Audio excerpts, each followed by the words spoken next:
What's going on, YouTube?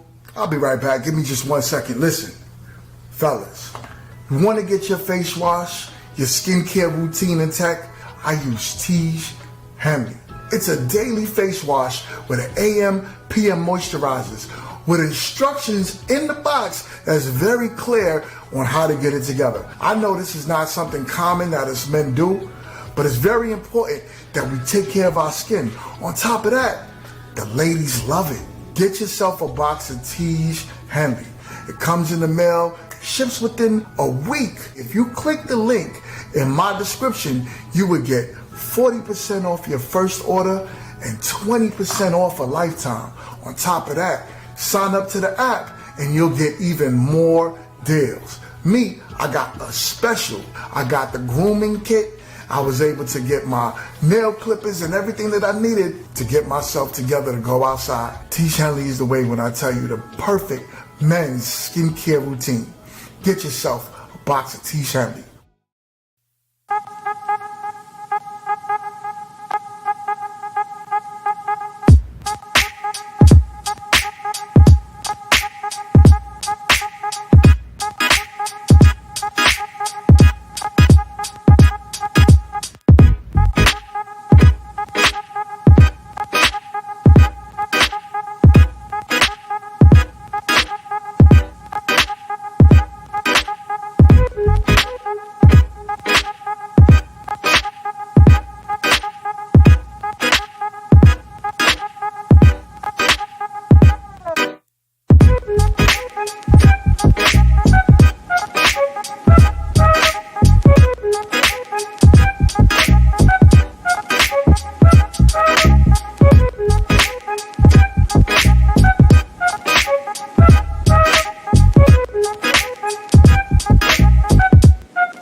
What is going on? What is going on? You, dude. Tonight we got the ladies in the building. And we got a good show for y'all. What is good? What is good? What is good?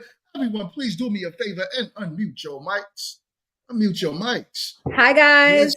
Let's get this show on the road. Uma's in the building. We got Ash back in the building. And we got someone y'all have not seen before, but she has been watching the show, which was a pleasant surprise to my heart when I found that out. We got Tia in the building. What is good? Please do me a favor. And before you start, I got to give you the GMT special. Gotta give you the GMT special. Do me a favor and please introduce yourself. Let us know about yourself. This is the GMT special for being the first time on the panel. I'm so excited. My name is Tia LaChez. I've been in the comments. I've been enjoying myself, engaging with you all, the females and the males. I especially like the females because they speak their mind. But I have a podcast called Let's Talk Tia LaChez. Those of you that want to tune in, all you have to do is put in my name and you will find me there. Ah, that is what's up. I love to hear it. I love to hear it. So I want Uma, because Uma hasn't been on in a while. Please let us know what new you have going on your side. What is good? Hi guys. Yeah, I've been sick. I was taken out by that stomach bug that was going around. But new, the dating apps that I am a part of, they've just been doing a lot of changes this whole year. So I'm actually beginning to leave the dating apps and go back more into mainstream. So I'm back on my YouTube channel, back on my IG, back on my Facebook and my TikTok. And I'm just kind of like leaving those apps alone for now. So yeah, just a lot of changes. Excited, see what God brings. And I've been invited to be a part of a couple of shows. So I'm very excited for that too. Thank you. Oh, I love to hear it. I love to hear it. We got to give Uma a round of applause for that one. And because she is going to officially be on YouTube. Facts. So we got to get YouTube, we got to get her audience up. So everyone do me a favor and make sure you go and subscribe to Uma B. Follow everything she got going on, as well as everyone else on the panel. I do want, because I know a lot of you women have some special stuff going on. So I am going to go around and introduce Noni one more time to the panel. She is back with us. You know what I'm saying? She is back with us. What up? Going on? I am the Love Bar, aka also known as your sexologist, from Queens of New York, but live in North Carolina. I'm an international author and international speaker. I have 2 books that are coming out within the next 90 days. So I'm super excited about that. And I will be getting back into podcasting. And I'm also a bedroom candy consultant. So, I sell them things, to make you look pretty. We sell makeup too. Just so you know, we sell makeup too. But, we sell them things, to make you intimate, have them intimate moments with yourself and your partner. Yo, go get your bedroom candy. Y'all know what time it is. Y'all know what time it is. Let's do it. Let's do it. God damn it. I can't get these claps all night, man. It'll sound crazy. Listen, Sydney, what you got going on? Please tell me you have this studio opening up soon so we could go live. I know. I'm still working on it. I'm on the final steps of it. I mean, literally like changing out the locks, sweeping up the floors, and I will be done. So by the end of August, I will be in the space. I'll be reporting live from the space on the podcast. So RTL Citadel is coming soon. So stay tuned. Right. That's what I love it. I love it. And we got Just Justified. Just Justified got some new joints on that channel, and I'm loving it. Love to see it. What's up, Jess? Talk to us. Yeah, just doing what I do. But I mean, just definitely come support it. I'm trying to do as much as mental health awareness topics as possible. So even if it's something that's mainstream, I try to bring the mental health awareness to it. So check it out. All right. Boom. We gotta check her out. Kit. What is good? Because I know you got more than them edibles incredibles cooking in your kitchen. So what is good? What it do, everybody? Yes, the edibles are always incredible and they are popping. But more importantly, some really big news. So if you are local to my area, we are doing what we're calling a Bets and Blunts bus trip. It is a trip from Charlotte, is where the bus leaves from, going up to Cherokee, starting September 7th. A lot of people don't know this, but adult use cannabis will be open to everyone as of September 7th. So basically, it just means you won't need a medical card. And so on the 15th, we're going up. We're going to have food. We're going to go tour the facility. It's a 10,000 square foot facility, so it's massive. So if you know anything about facilities and what they normally look like, this is a big undertaking. So we're going to do that. We're going to then take the ride over to the casino. People might, feel a, itchy feeling in their palms, might say, big money, no whammies. Then we will head back down here to Charlotte, and those who want to join us for evening dinner, we will have dinner at the drop-off location, and that is it. So that is actually going to be, again, September 15th. I'm actually going to post the link in the comments as well, and I'm gonna actually post it in the private chat for you, Mingo, so you can post it on June 2nd. Definitely. So We gonna so yeah, it's gonna be a lot of fun. Like, Dion's not on, but I sent her the pictures and she was like, oh, so it's gonna be a good time. We got shot o'clock built in. Like it's gonna be a time. Right. I know anything Kid do is gonna be a good time. So make sure y'all get yourself involved, get yourself active. We gotta make sure Kid is a millionaire by the end of the year. So we're gonna make this happen. Yes. Boom Box. What up? What up? What up? Hello. Hey, everybody. Yo, Boombox channel is getting lit over there. I'm loving it, yo. I was over there in the comment section yesterday, like, yo, don't make me put my hat on. What's good though? Oh, nothing much. Just, trying to grow. That's it. Y'all check out Intellect Ignited. It's definitely a vibe. We've been focusing more on just different relationship dynamics and incorporating children into that as well. So that's mostly what we discuss. Loving it, loving it, loving it. And we got to Uma B. So we spoke to Tia. Let's get to Ash. Ash is going to be a staple on this channel. Remember her face because she is coming back and back and back. And I have some special news towards the end of the show that we're working on together. So Ash, do me a favor and what you got going on? Introduce yourself. I'm Ashley.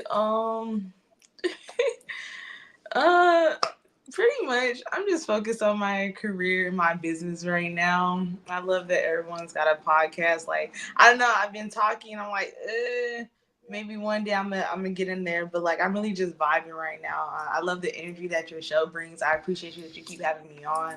I'm just here for the ride, guys. We're gonna make it happen. We're gonna get you in it too. We're gonna start your channel. That's what I'm talking about. Anyways, I'm gonna give y'all ladies a round of applause. Hold up. That was a half clap. That sounded crazy. My bad. I didn't mean that. This is what I meant to do.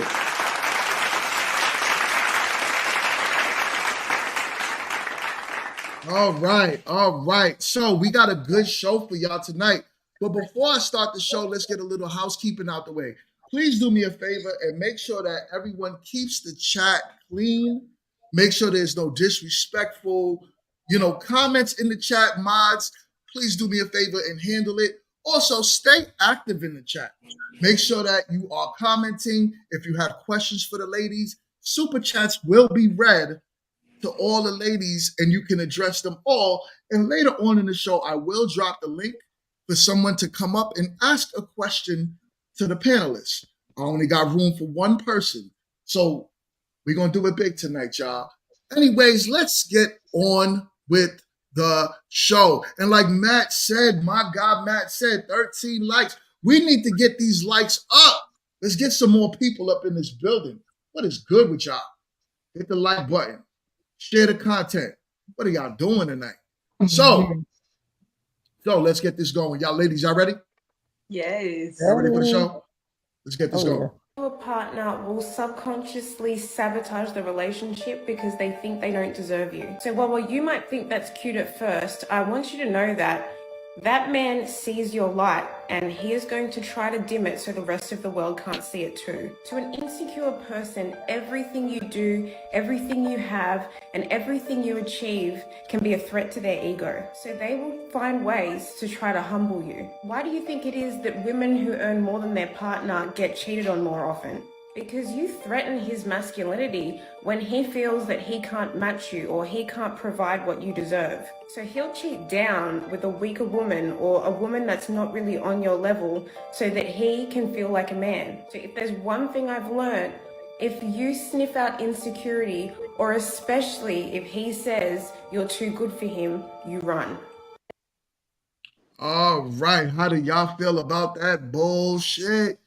Talk to me, ladies. What's good? So people always talk about red flags and insecurities, but we got to remember our central nervous system remembers things. So that person may have not done anything to you. The person you're talking to may not have done anything to you, but someone else did. So your system will remember that automatically. So you're not projecting. Now, it's a different story when someone actually does something to you and you are looking at those things. but we tend to focus so much on red that we forget about the green and all the good stuff. But we can tell when something is wrong, both male and female. If something isn't right, people always talk about the cheating side, but never talk about it has nothing to do with cheating. Maybe something's going on with you and you don't want to really communicate. But our central nervous system can tell when something doesn't seem right because it happened somewhere before. So we project that on individuals. Okay.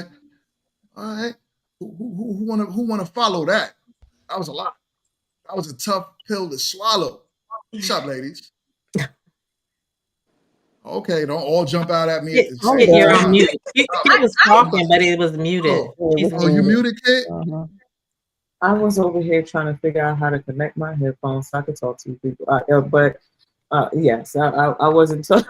I was talking to my headphones. There's so much to unpack. I know. It was a lot.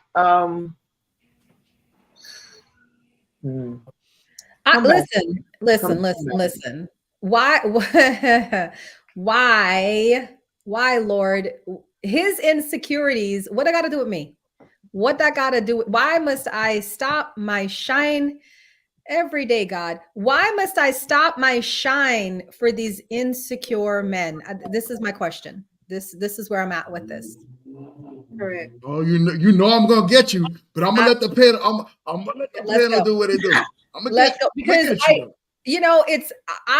listen, as a female, we all have insecurities. I have my own insecurities, but the day I blame a man for my insecurities, you know what? I'm gonna just get me a cat and just give up, because how do we do that? How do we go around this world blaming other people for stuff that we need to work on within ourselves? I talk about this all the time because I'm a healer and we have to take accountability for what we are. There are insecure men. I did like that part that she brought it up, that there are insecure men, because a lot of men out here don't like to act like they're insecure. They like to put the blame on us. But for her to join in on that and kind of be like, well, you're the fault why he's insecure, I'm like, I'm kind of curious. Is she single? I'm feeling like she's single. Is she single? I don't know. But you got women who aren't single that feel that way too. So right. No, but I'm just picking on her. I'm just picking on her because that was so ludicrous in my mind. Well, I think that a lot of cases where the guy will place those insecurities on the woman and then she becomes insecure and unsure of herself. Not necessarily, that she started out that way in the relationship, but maybe she became insecure because of, who she's dating or whatever. I'm going to shine no matter what. And if a man comes into my life and he wants to be a part of my life, he has to understand that I'm not going to dim my light to make him feel comfortable.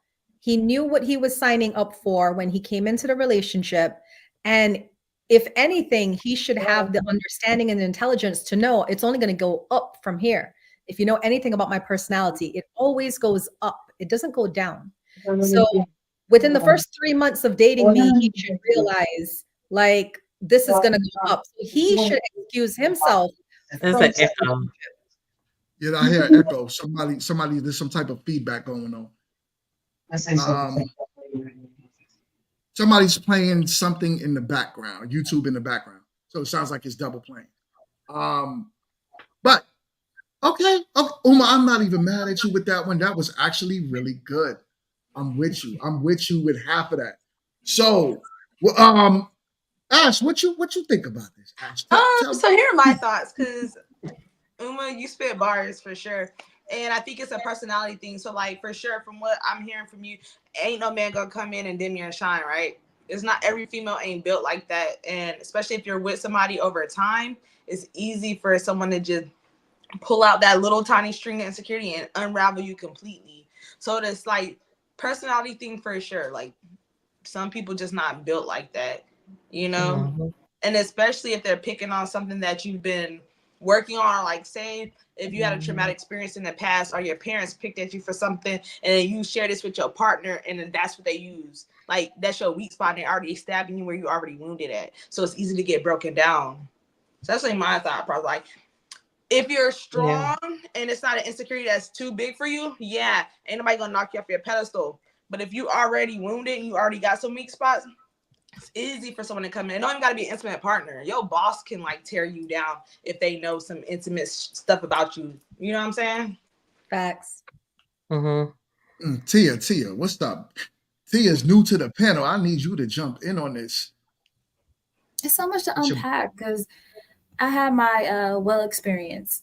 And what I noticed with my experience is that I had to hold myself accountable of the people that I choose. But I also didn't know that articulating what you want instead of assuming, because they always say that men cannot read your mind. I'm also a vibrant person like Uma. I have it, but I keep choosing the people that need that nurturing. Naturally, I'm a nurturing woman, but I seem to fall into the potential. So I had to hold myself accountable for that. And once I noticed that, I'm just like, you know what? Now I'm a Uma. I'm just like, can't nobody dim my light. So when people notice me at that time and this time, they just like, who is she? No, this is what I always wanted to be. Now I know what it is. I'm aware of it. And it's just mind blowing to me that it's so many men that's out there like that. You have to be honest and continue to have the conversation if they want to talk to you. So when you have like Uma said earlier, you know, dating apps and stuff like that, and me too, I'm like, I want to meet someone in a traditional way when I'm actively doing something, and that's biblical, you know, like the woman is working and he noticed you. So now it's like I'm closed in because I'm healing, you know, I'm in the process of really knowing who I am and not letting no one distract me. So when I go out to the grocery store and I put my threads on, because I get dressed and people notice me, and I notice the bull crap besides looking at your shoes first, because I'm from New York. They'll look in your mouth. I love going to the dentist, and then I realize what you say, what comes out your mouth, and someone really be faking the funk. I'm like, you really touched me, but I'm not on that level anymore where I'm like, I'm going to sit and wait because I'm getting older. So there's no more potential. I got a few P's. Potential, partially. I'm not dealing with it. I want permanent. I want, you know, I want to be pressed. You know, put some pressure on it. So. That's where I'm at with it. It's so much more, but it's just, I've been on both sides. So I'm happy on this side where I'm like more confident than ever. Yeah, for now. I'll say that. I have a side question for everybody on the panel here. What, in your opinion, is worse? The men that do this to women, or the women like that woman who's blaming the women for doing what they naturally do and then making men feel that kind of way? The men that do this to women, but at the same time, you know, her standpoint on it, blaming the woman, I can kind of see it too, because like you all said, I'm not about to let no one dim my light. So you have to always be your best motivator, even within your own home sometimes. Because, you know, you could be with a guy for a while, right? And then, you know, let's say something happens where things change for him, and then he comes with insecurities because he hasn't been on that certain status for a while. And he sees you're still thriving, but you know, of course, you're there to hold up the home until he gets himself together. You know, his insecurities can wear you down too, after even been with him for a while. So I'm sorry. Okay. Can I respond to that in a friendship way? Because everybody always talks about the romantic way with somebody dimming your light and bringing your insecurities out. You have friends who are jealous of you and want to do the same thing. So the same thing she was talking about, the insecurity. So you can be at a certain level and you think someone is your best friend. You think that's your ride or die person. You know, y'all did these things, and then come to find out that person is extremely jealous because your light is actually shining brighter than yours, and you're not in competition with them. You just like, I'm here, I'm doing this.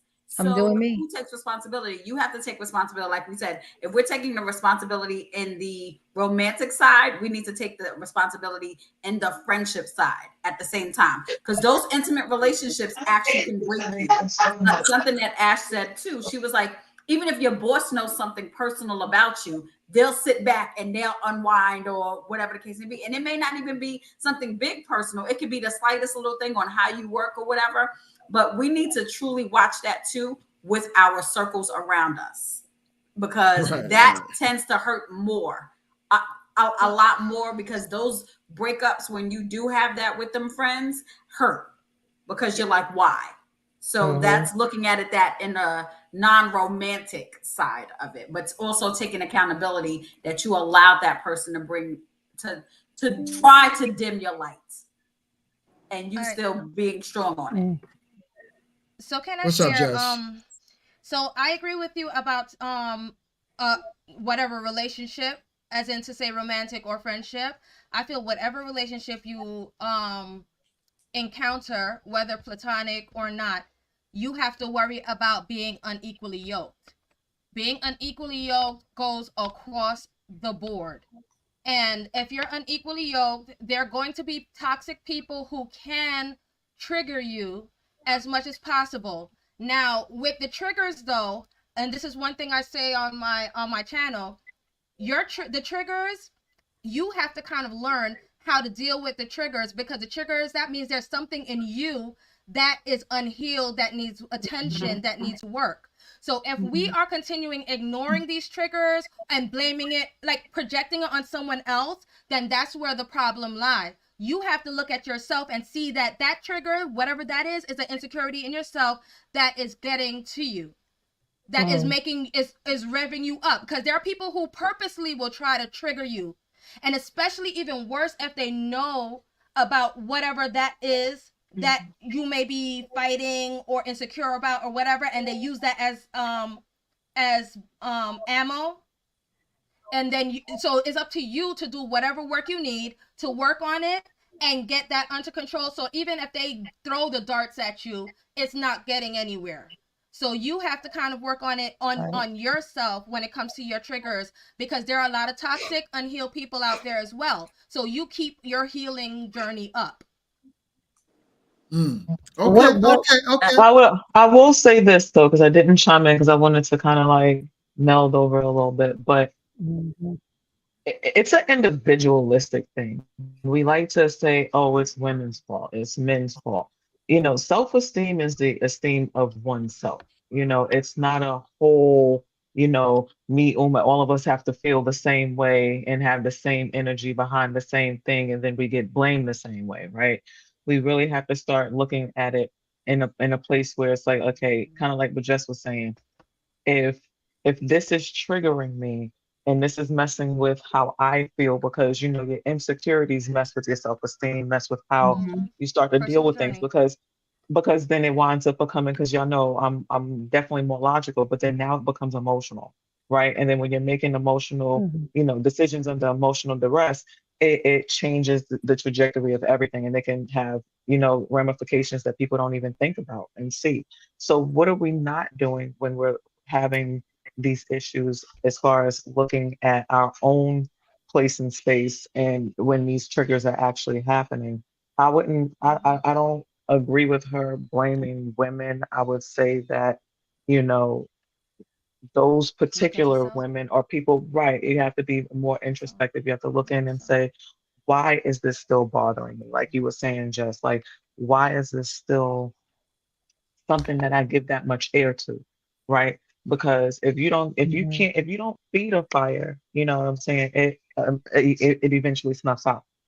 So what is it that, you know, is in me that is keeping this alive that I haven't yet dealt with, that anybody could trigger you, you know? And that's why we have to work on all of those things. And I think everyone has something like that that kind of keeps them, you know, to some degree at bay of something, whether it's some kind of opportunity that they've been wanting to do, but they haven't like leaped and jumped and taken it, like, you know, whatever, you know, esteem and insecurity issues, even with stuff like that, like just on personal things. So definitely have to be willing to do the work to break those down so that, you know, you can get past and get over.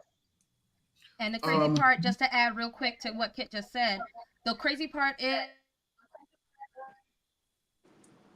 Jess, you there?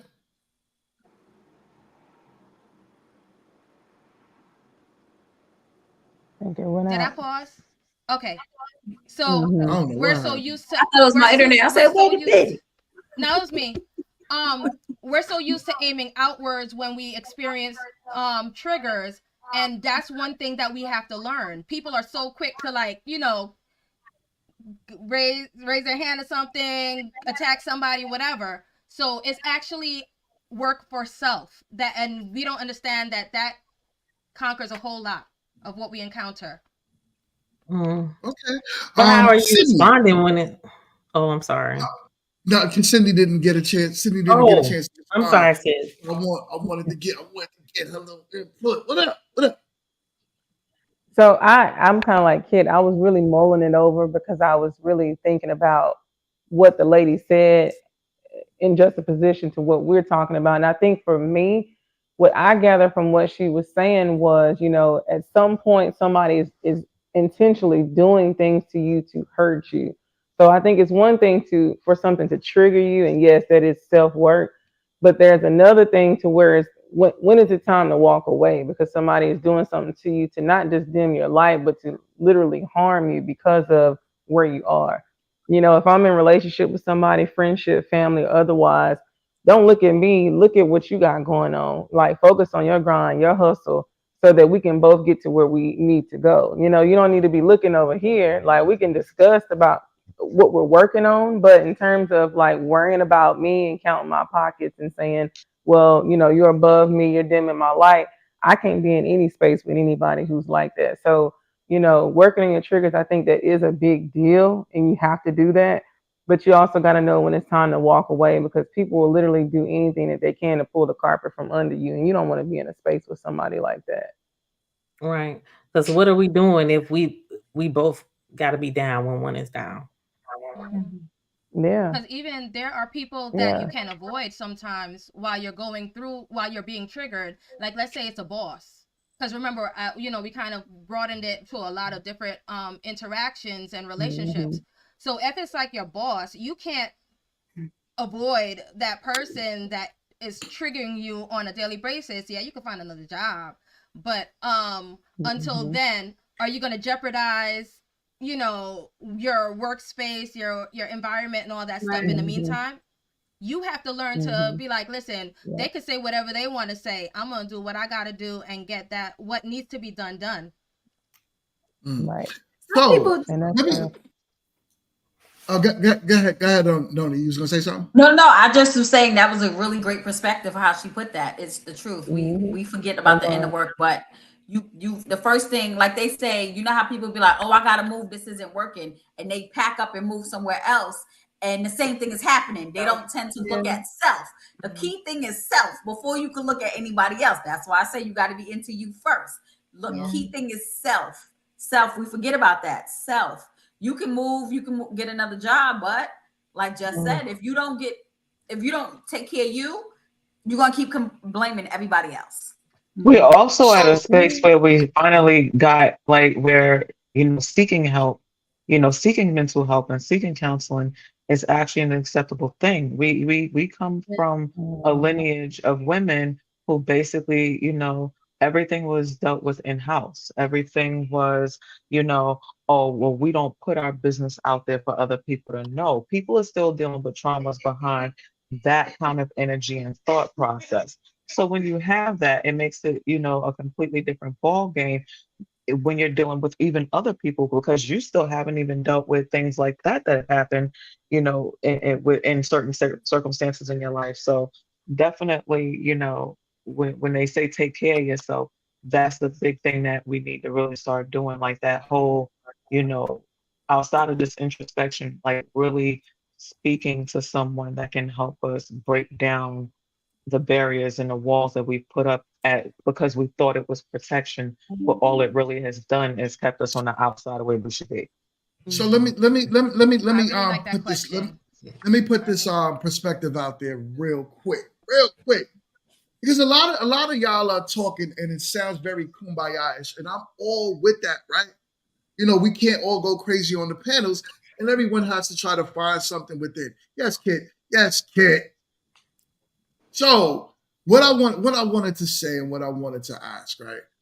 Along the lines of what the lady said in the video, she basically, I didn't get from what she said what that was, you know, her blaming the woman. What I got what she said was women build themselves up and the man is insecure about it. So he would do things like cheat on you or dim your light because of, you know, your situation. What I see from the male perspective, a lot of women get into these relationships with these men and they may make more money than the man. But have y'all ever asked yourselves, how are you treating that man? A lot of men, because women on average, I ain't even gonna let y'all correct me if I'm wrong, because I'm right. A lot of women on average, you guys make more money than the man, not saying that's something that's normal, but on average, when a woman does, usually talks down to that man. They usually make the man feel less than. That brings out an insecurity in the man that you guys don't realize. So when you're on the panel or when you're talking like, well, I'm not gonna let you dim my shine, his insecurities may have been something that was built up because of how you're responding to him. But that's where we actually talk about the self-work as well. Right. It's not only for the woman to do the self-work, it's for him to do the self-work as well. I mean, we should be kind. We should be kind to one another. Yeah, we should be kind to one another. We should be. We're not. Here's the thing. Regardless of how much a woman makes, it's all about how she actually respects that man. Because there's several women that make more than a man that actually go out of their way for that man, regardless of the fact that he makes less. It has more to do with how she sees him as an individual and not so much, you know, oh, I'm gonna talk down on you. Like no woman who is actually in a relationship that she is trying to love and cultivate is going to do the whole, oh well, I make more than you and I do this, that, and the third, because that's emasculating her man, and no woman wants to be with a man that she feels is emasculated, that she can control, because then now the power dynamic is shifted in that regard, and then now she no longer respects him in that way. So that doesn't even make sense. Okay, question. With that being said, though, right, with everything you just said, why do women feel the need to emasculate a man that she is making more money than? It usually happens because the power dynamic switch. But you heard what I just said. About the man, he's not carrying himself as a man. I don't care how much the dude makes, right? But if he's carrying himself as a man, if I have something to respect, I'm not going to disrespect this man. It has nothing to do with the what does as a man mean? What does as a man mean? Help me understand. But before you reply, before you reply, I do want to hear your reply. I just want to read this super chat. We got a $5 super chat from my guy, Professor. He is in the building tonight.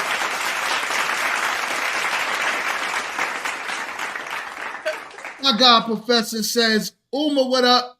He says, I'm still telling women how high to jump, joke. GMT, shout out to a panel of beautiful women, no matter how, what's that, ASCII? Whatever, I don't know. How askew. They're askew. Oh, yeah, I'm a little slow. How askew their views are. There we go. Thank you, Uma. So GMT. What does as a man mean? Yes. But GMT, JK is just kidding. I just didn't want you to be out here saying joke, looking crazy, because I love you, and I never want my brother. I don't know. JK could mean joke too, right? I don't know. I'm old. No, but it could definitely mean just kidding. And I love you. That's all I want to say. It's definitely just kidding. And Okay. Okay. I Aw. guess the context around it matters. So, Ash, hold on. What does "as a man" mean? Help me understand. Okay, I'm gonna try to break this down as great as I can from experience, right? So I try to date people who make more than me, but I've had experiences like younger men who dated people who made less, and there's been great people who conducted themselves as a man. Like there's no reason for me to ever disrespect them, but there's some type of man, and I'm trying to paint a picture so y'all don't eat me up. All right. Yeah, I got my paintbrush out. Like, I don't want to say he's too needy. Like I'm trying to choose the right words, but they're almost too comfortable. It's like they're cool with you being the provider, and they're not trying to achieve higher. Like I don't have gas for my car. Like small little things, like things that they should never be comfortable with asking a woman with, like in the dating phase. Like this is not even a relationship. Like we talking So about let me ask you. phase. So Ash, what happens with that man? Do you break up with that man almost immediately? I stopped Because I don't talking think you should have. I stopped talking to Yeah. him. Now there have like Yeah. younger me. I've probably given maybe 3 months to someone who was trying to get back on their feet. But off rip, if I haven't known you long and you needing favors already, I can't respect a man like that. Because why are you comfortable? Now, if it was a relationship, like we've been locked in for some time, or that's my husband or whatever, ask me for whatever because we're a team. But we're just dating. You ask me for something. As a man, I cannot respect that type of man because now I feel you've given me power, right? And I'm not gonna go too far. Say women should never have I get power. what you're but I'm saying. I get what you're I trying get to it. say. I agree with Yes, you, ma'am. Ash. I agree. No need. What's up? With that, I have a question. I don't get what she's saying, and I got a rebuttal for I that. get it, Ash. but it's Go ahead. I get it. Go ahead, but Nobi. my question is this: why is it that it's always if a man does X, Y, and Z, but it's okay for if I'm dating a woman or I'm talking to a woman, she can ask me for money for her hair and nails. I'm just trying to play both sides. I agree. So We sit back and be like, nah, that boy, and he needs to give me this money, and my hair costs, my nails cost, and he can't take me to the Cheesecake Factory. But then that type of female has to reciprocate that energy. I'm not coming to the table with my hands out. So like You're not, but I'm saying that She's just saying in we general. tend to say men always come out like that. We always say men always do that, right? But there are a lot of women. I'm not talking about the women. I'm saying there are a lot of women that's like, well, I don't have no gas money. Can you buy my kids some food? And we just talking. So the same thing you said, the dude is asking you for some gas money. She quick to be like, yo, can you you can't take me out unless you taking me to a 5-star restaurant. I'm just saying. Then he gotta get going. It gotta be In a lot of cases, though. In a lot of cases, a guy that starts out that way. I mean, of course, you can identify the female that's using you. Right. Because those are the things that she will ask for. But in a lot of cases, when the guy is coming at you, asking you, starting out for things, like he's using you. He's using the female. And there are females out here that are willing to be used, just like there's a guy that's out here willing to be used because. Oh, baby. Woo, I could chime in. The only reason I'm not going to just crack the whole sky open is because my friend might watch the damn podcast. But when I tell you, I legit be wanting to reach out and touch each one of these individual women that be doing stuff for him. And I know there's no equal level of reciprocation as far as how it goes. I literally be wanting to say, you're messing it up for the rest of us. What are you doing? I be wanting to, I swear. And girl, boom, box, child, There's always gonna be pick-me-shas. There's always gonna be pick-me-shas, and we just talked about pick-me's the other day, girl. Don't do that. Don't say the pick-me word. Child. Sydney, we don't can't do hear it. you. I think you're on mute, Sydney. We can't hear It's not showing she's on mute, but she ain't on mute. It's just delayed. But baby, don't say that. Don't. Oh Lord, I wish I got was here nervous. for that conversation, but I was sick. I really wanted to be here for that conversation. I have Girl, a personal vendetta against Pikmishas. I do. oh Lord, girl, no Uma, no beat, no boo boo, no boo boo. Oh Lord, we was Yeah. here for Listen. that conversation was Oh. interessante. But So- I want to so- say something. I want to Go say ahead, Uma. something as the healer in the group, right? Because that's what I am. I'm a CEO of a metaphysical wellness center all day, every day for 15 years. I've worked with predominantly women who come to me because they focus on this self-care, right? And we, as Nani said, it starts with the self, and we have to take care of ourselves, and we have to take accountability. But could we address the elephant in the room? There are a lot of people doing fake stuff. They're just doing fake stuff. All right. They're doing it for the show. They're doing it for the gram. They're taking the classes and going to yoga and drinking chai tea, lattes, or whatever else. But they're evil on the inside. And these evil women are dating men and they're taking it out on men. But nobody wants to talk about it. That's why you will see a woman who makes a lot of money date a man who makes less money, and she will wild out She on went down to him. Yeah, she wild She out will on him. wild out on him, but in real life, she's all nice and prissy and, you know, this and that. And, oh, you guys are the best lovebirds ever. But she treats him like crap behind closed doors. So, yeah, I understand we're all talking about the fact that everybody got to focus on self, but I don't even think people really truly knows what that means. Sometimes they're too focused on self. Right. I'm gonna That tell y'all, part. and I'm gonna tell y'all because you know, I don't care. I'm on YouTube. I'm gonna say this out loud. Holy I dated shit. a woman in the past, and she was a nurse. She had like clients outside of work. She was doing her thing. Right. I was broke. I was a struggling wannabe rapper. But was I insecure? Not I was a a dusty. dusty. I wasn't done. But was I wasn't insecure about I wasn't insecure about what I was doing though. We I gotta don't hear know. something. One of Also, these you was days. using her. Exactly. No, I wasn't asking her for nothing. I didn't That ask was her the for nothing. agreement. I'm trying to That tell was you, the agreement. I wasn't the fella with my hand out, right? Because that was never me. I never believed in asking a woman for something. I had what I needed, but you know, I just was like, okay, I'm interested in you. Let's see where it could grow. She tried her best every day to make me feel bad about not making money. Oh, me being an idiot, I was younger, so I stayed with her, right? But every day it was like, you a broke nigga, you ain't got no money. Any argument Oh, she picked, no. she said that. But here's the thing, I come to realize I wasn't the only man going through that. A lot of men that's in relationships with women that make more money tend to talk down to them. And that happens Okay. all But I got a notice that you question. I got a but question. notice that before you say that, but notice that you said that you know she made money, but she picked you for a reason.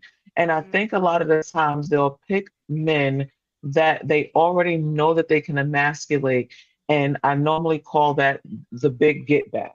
Right? Y'all have done me this way and y'all have done me dirty for all this time. Right. And now I'm finally on top and I can do stuff. And now I can treat you and have you come in and I can treat you and do anything I want because I already know that you don't have a way to do anything to leave the situation. So you just have to deal with whatever it is that I'm doing. And because of that, now I can make myself feel better from all of the other past transgressions and people that have projected their BS on me. And now I'm in a position where I can actually do that and now get my big hit back. I believe again, women it's not like on she said average they are- go and it's not like they said that they go and get like the prestigious. Yeah, you got Jessica's internet. Oh no, can you hear me now? Is it doing something? I mean, we can hear you, just keep freezing. Don't come for my Yeah, internet. All this good light and this acting up. Don't do that. Hold on. Sure. But then that's what really happens though. You know, like We got to also address the fact that there's some people that should not be dating. There's women who just hate men because of things that have been done to them from previous men. And there are men on this panel, in this show, I've met men who just hate women. you know, low down, hate women, and Me? Not this blaming, panel. not this panel, Ooh. this show. Not this panel. Out Throwing here darts. that just be hating on women, and I'm like, good Lord, like what your mama do, what your Throwing grandmama darts. do, like why are you so mad, you know? So we just have to be aware of the fact that not everybody is like, to me, if you're in the dating world, you should have like kid gloves on. You should treat people very gently, because you don't know what people have been through or the lives that they have led. And we aren't seeing that. We are seeing a lot of rough and tough craziness out here. The way people even talk to each other is disgusting. And then Treat them Kim said a gently, big but bar, be too. She treat said them that But gently, how but long? be. I got a question. How long were you dating her, the girl, when you were Probably for a like rapper? about, it's probably, Be honest, because you look like you're about to lie. thank you. No, it wasn't super long. It was like 6 months. It wasn't like, you know, we went into like years Oh. and you know, it was like 6 months. Mingo, this is what I'm saying too about self-work. Because if you were in a place where you had the self-confidence for yourself and you will know that you shouldn't even be there. That's a fact. Well, you know, well, yeah, like too you long. wasn't ready. But here's the to thing, date not because even about not just not being there. A lot of the times, again, remember he said, you know, he wasn't really working like that. So where's he Right. really Yeah, gonna but go unless he has family and things like that? So they You gotta wind understand, up that would stopping be them. using them. so And not a saying that non-working that's man, what you a non-working man, right? Our options are not, like I said before, they're not like y'all's. Y'all can literally walk outside and have 10 dudes holler at y'all. If they look, if most women on average looks at a man and say, yo, he's dusty, we don't have options like that. So the woman that picks us, that's the one who we choose to try to kind of cling on to. And, you know, usually when a man is non-productive, we hang on to what we could hang on to. When a man now turns the tide, right, and he starts making more money, he starts becoming more valuable in the world.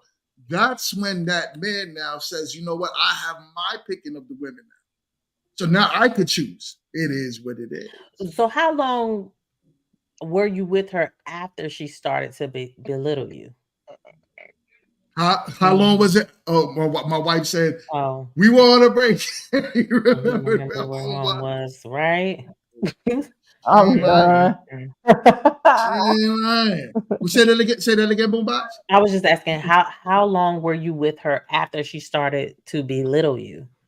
I Like probably once she stuck started around attacking. for extra 2 months because we didn't live in the same state either. You know, I lived in New York and she was in So she was you in got PA. long distance disrespect. I got long distance disrespect.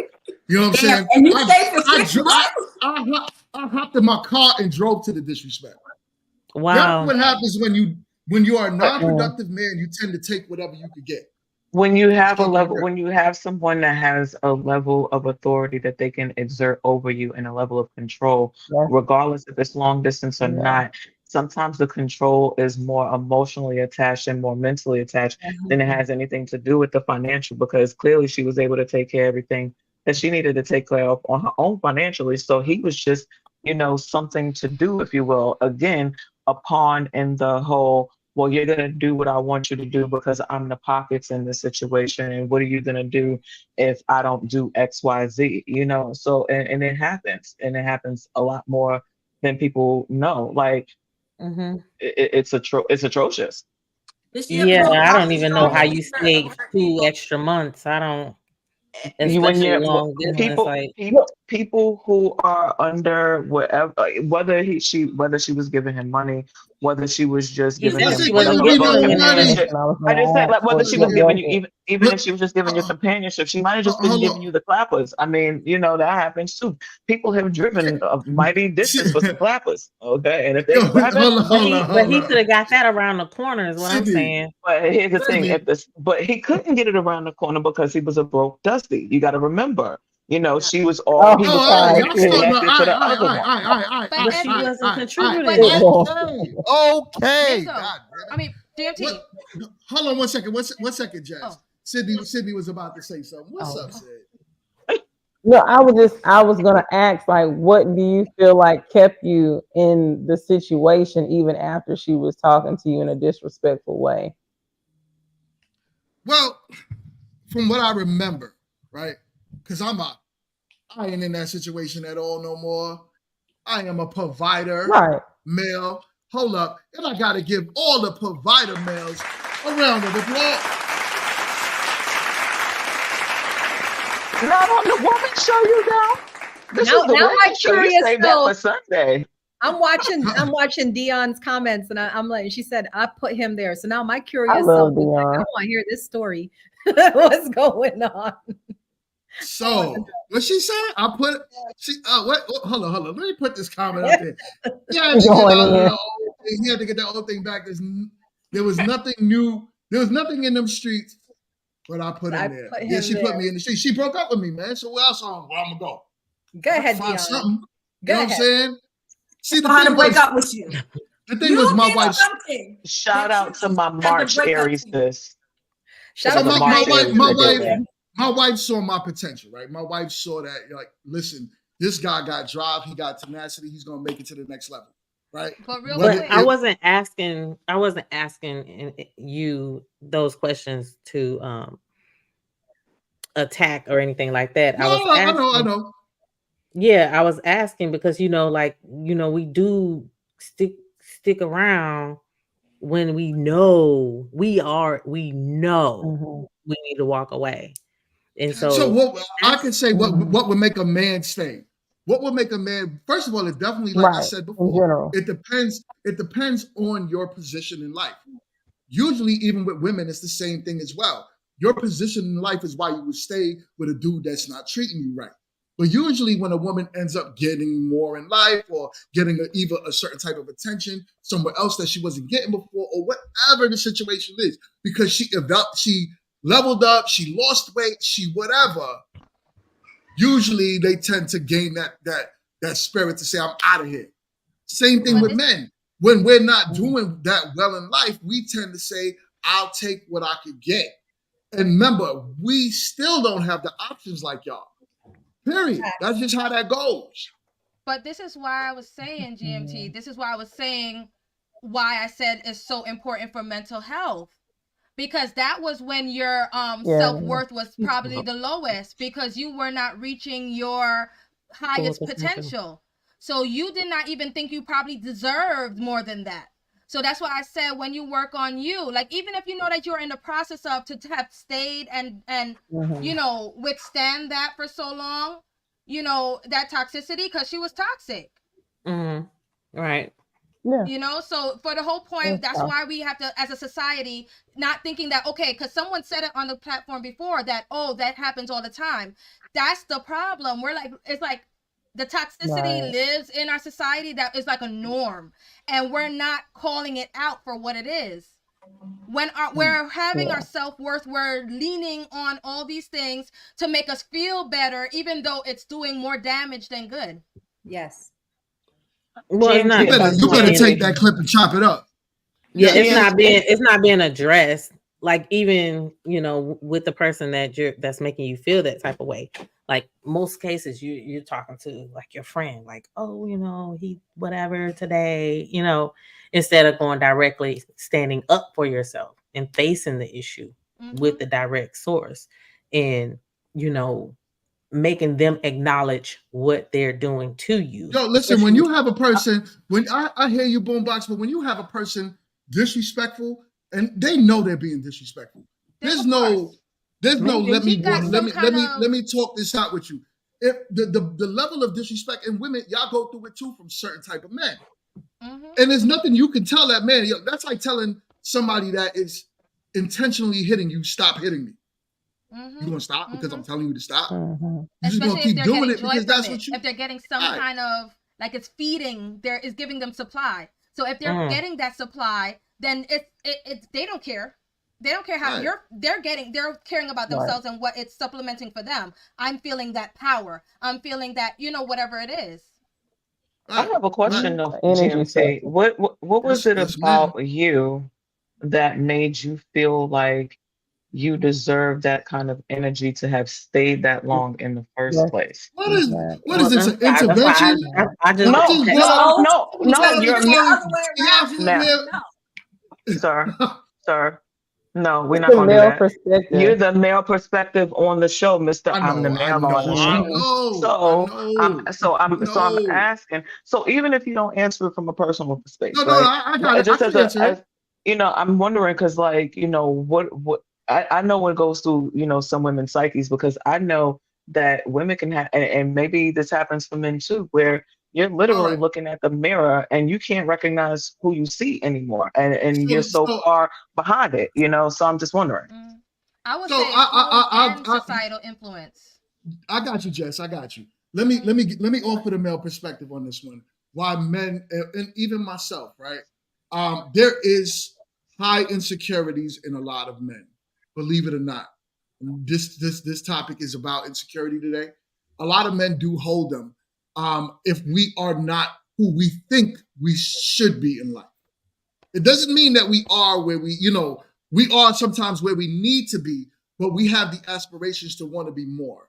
And the problem with a lot of men is when we feel as if we're not there, and then you're watching other men around you thrive, that feeling on the inside breaks you, especially if you're trying to get opportunities, you're trying to put yourself in different places in life, and you're getting no.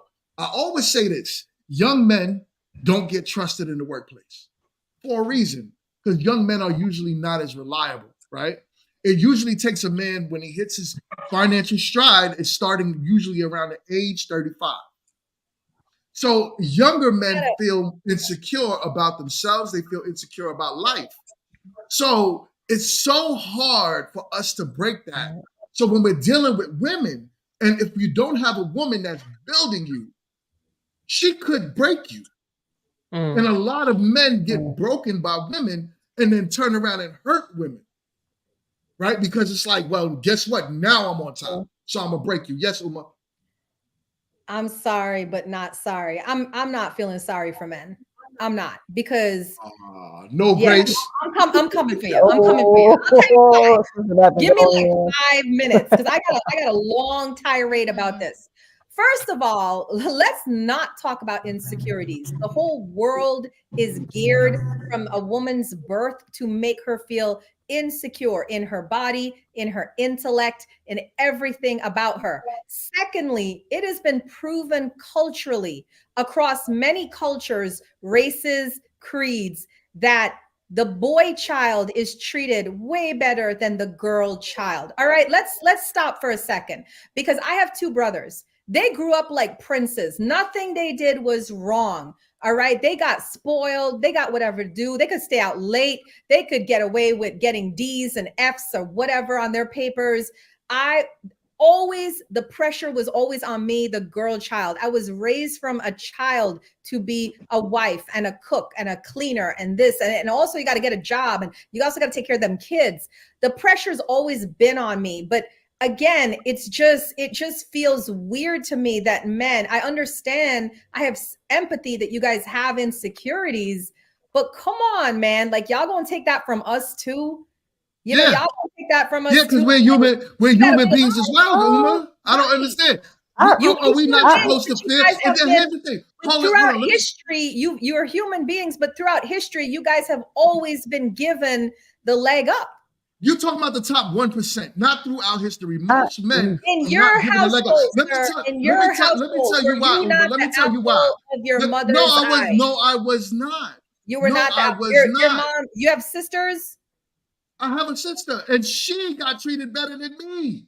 I don't know, because the majority of Caribbean households, and I'm Trinidadian. I am Trinidadian. Indian, Asian households, Caribbean households, it is the boy child.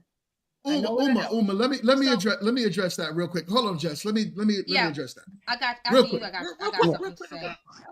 And then Sydney, you said, and then Sydney got something to say too. Yeah, So, the problem I realize with a lot of women is this, and it's not. I'm not saying you, Uma. I'm not just this. I'm not painting this on you, and I would never do that unless you want to wear the shoe. You guys would turn around and say, men are not like this. We're not sensitive. We're not like this. We need to feel more. We need to understand more. But then the moment a man tries to tell you he has feelings, he gets shot down. There's a difference. There's a difference There's between not a your difference. personal feelings I and have- within a relationship, and then the whole class of men saying, "I got I insecurity can't speak issues." for the whole class of men. We're But talking men about go through things as generalization. well. What? So no, we wasn't talking about generalization. Everybody asked about me, and then you made it general. But here's the thing. Here's the thing, right? To sit down and say that men don't, in general, should not have feelings, should I not, didn't say or, that. or, I didn't say or that. it shouldn't really matter because women I didn't should say trump that. it. Because what did you say then? I don't want to misquote you. Right. I didn't say any of that. I'm saying that when we have men and women side by side, this has been historically, this has been the situation for women. We know about women's insecurities. If I come on this panel every day, I get called fat or something about my body, they body shame me. Men don't get that. It is proven historically across the board in every area about women being shamed and having She'll way call more men on this insecurities panel to it. dusties All I'm saying is that we don't use our insecurities as an excuse as to why we didn't do A, B, C, D, E, F, G. That's just my opinion. It's my opinion. Yeah, you do. Can I throw this in there? Because I want to throw a wrench in that real fast.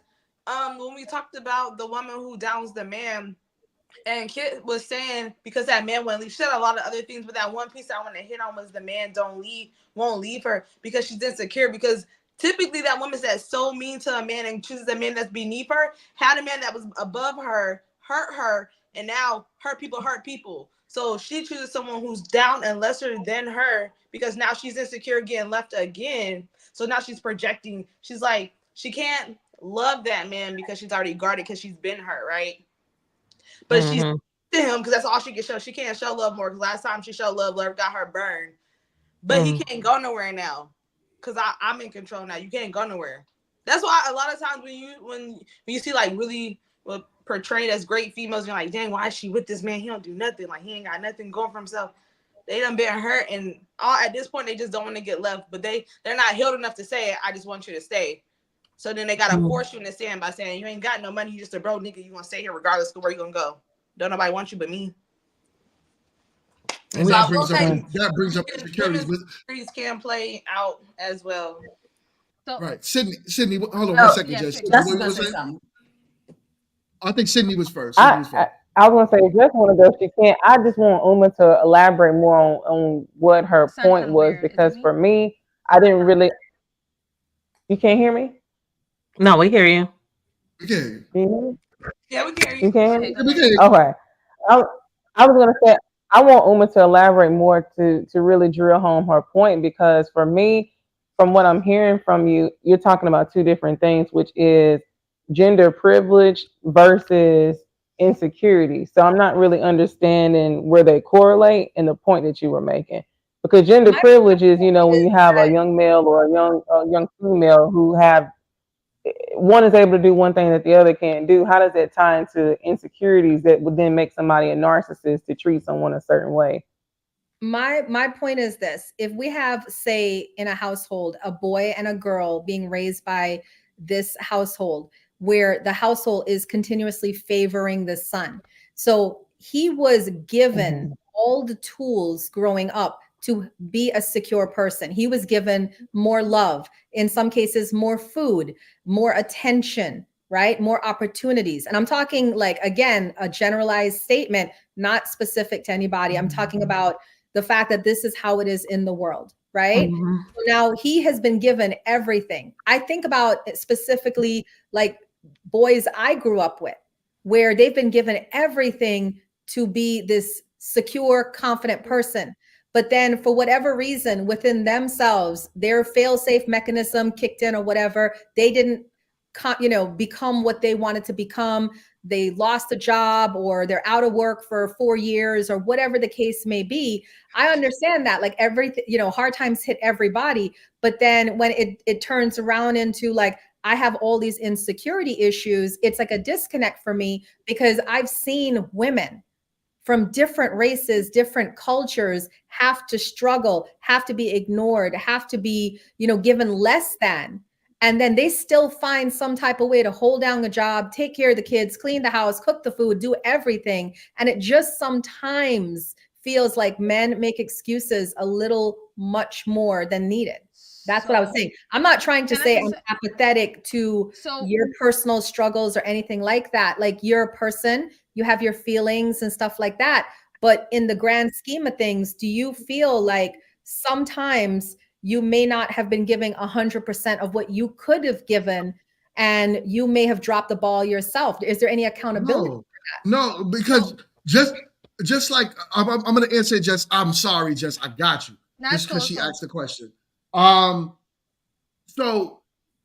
we could break that down into how Sydney just asked the question, to where it's gender privilege. You could break that down into classism. You could also break a lot of that down into race, right? And on average, growing up as a young Black man, do you believe that young Black men have to work a little bit harder to get to where we need to go in life? Me? You're asking me? Yes, than our fair-skinned men. I think people of color do, yes.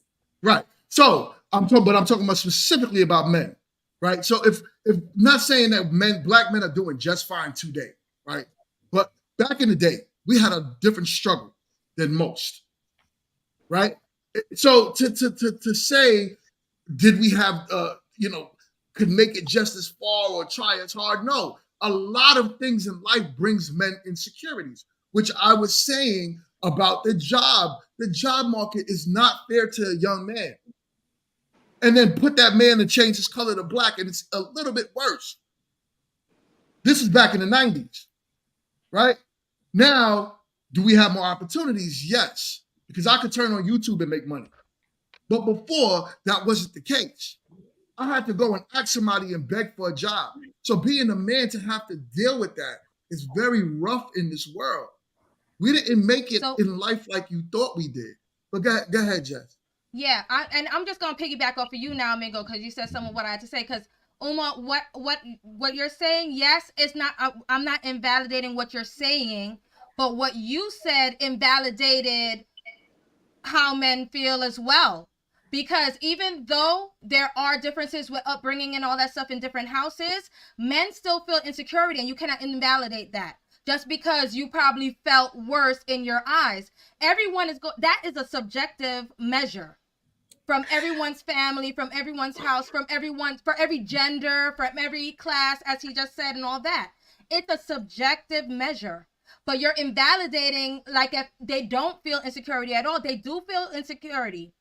And there's a great reason to feel insecurity, because if they're not reaching the societal measures, whatever the influences of society are, if they're not reaching it, they're going to feel just like how if we're not reaching our beauty standards, quote unquote, or whatever the situation is, we feel insecurity. We may feel insecurities from that. Same way men have a different measure than us, maybe, but they have their different measures where they feel their insecurities as well. So you cannot invalidate just because it's a different walk than you.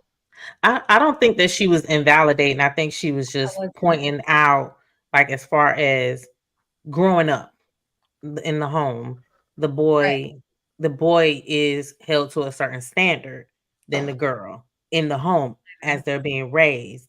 And then when the boy goes out into the world, that is where he gets his insecurities from, because he's not really being taught properly, like, especially within our community. They're not being given many trades. They have to go to school and get trades, where usually young men need to have trades before they leave home, because then they will not have much insecurity when they step out into the world on their own, because they will. Real quick. I'll go after.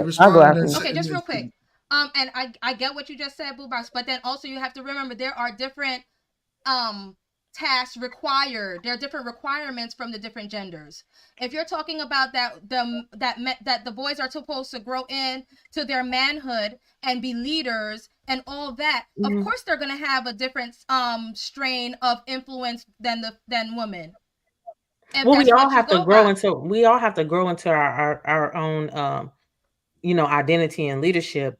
But what I'm saying is, as far as the guys, the boys growing up are being more validated as their a value patriarchal and status society. of man. Yeah. And like, oh, In a you're gonna come up patriarchal and be the and that's man the and blah blah blah realest blah of blah. it. But then when you go out and you see that the world is Thank you. not as kind as mom. You get what I'm saying? Not as kind as mom to you. So what can you give? Yeah, that will create an insecurity. So both, to me, I'm saying both of y'all are right.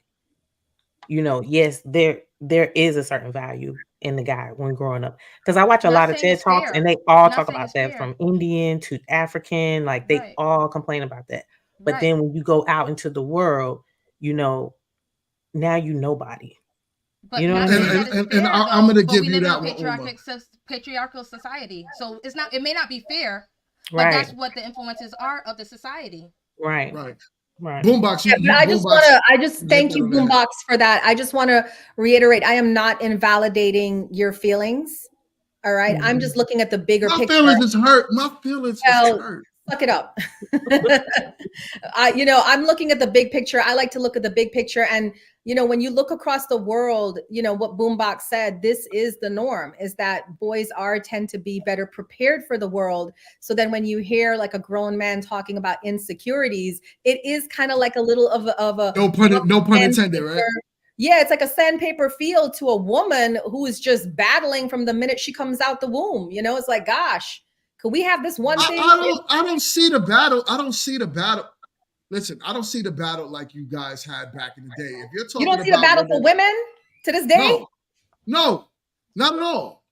Look at what the Are world you has blind done. or you Wait, just no, now that's invalidating the woman, and I'm gonna have to call you on that one too, Mingo. I'm sorry. No. Listen, I'm not invalidating y'all.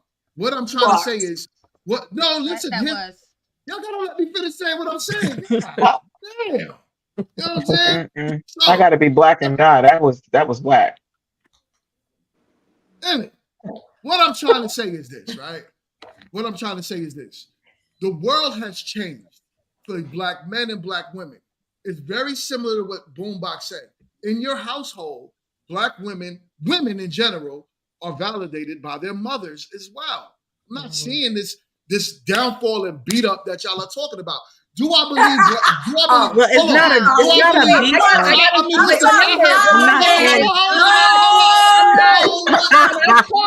We got to remember, guys, when I talk, I'm not talking as a black woman. I'm not a black woman. I'm a West Indian woman. I'm of East Indian heritage. So in my household, you sound like Kamala I don't Harris. really exist to my mother. I mean, I love my mother. My mother loves me, but I don't really exist to her. My brothers exist to my mother. My children, my boy children exist to my mother. It is in the Indian culture, the stress is on the men, not the women. In the Asian culture, it's on the men, not on the women. So I'm speaking from my perspective. So, and I get that because your culture is a lot different. Yeah, and that's what I was saying too, because I watch a lot of TED Talks. Sorry, Nomi. I watch a lot of TED Talks where other cultures, they say the same thing. Yeah, I could get that. I could get that. I can only speak for the American culture. I'm sorry. You had funny. I'm gonna go back to trigger. You triggered me because let me tell you. You something. didn't let me finish saying what I was saying. No, it doesn't matter. It was what you said, and it started off in the. Wait, no, you breaking up. Wait, no need. God. You going in? No need. That's how mad she is. Her internet can't even catch up. The Wi-Fi. Her internet can't even catch up to like. What you're saying is. Noni. We heard nothing at all. Yeah, you kind of you muted out. You were so mad that the internet all we saw was up with you. It looked good. Noni, you went plátanos and muchachos, and that thing said it was over, girl. That thing said bye. I don't know why. I do know like North Carolina is having issues with both. Because Storm Dad, somebody told Big Dad to come do her big one, and I'm like, I don't know who signed up. Like Big Dad is out here trying to do her worst. I ain't signed up for that. You said something about us that society is better than what it was before. Sorry, as a black woman, we have it even harder than before because you know what?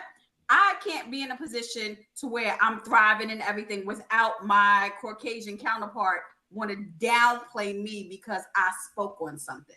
So we talked about earlier about job insecurities. We talked about, just insecurities in general. So you're jealous because I'm able to be in a certain position and you're not. So I have to downgrade who I am because I can speak better than you. I can do this job better than you. Don't sit back and say we have it better now. No, honestly, as someone who will be 47 years old, I feel as a Black woman, we have it a lot worse than we had it in the 90s. So you don't sound like most Black women today, where most Black women are out here literally talking about how well they're doing. We own more homes than Black men. We make more money than Black men. That's not what she's. That's not the. But that's not the comparison, though. But God, y'all don't even let me finish saying what I'm saying. See,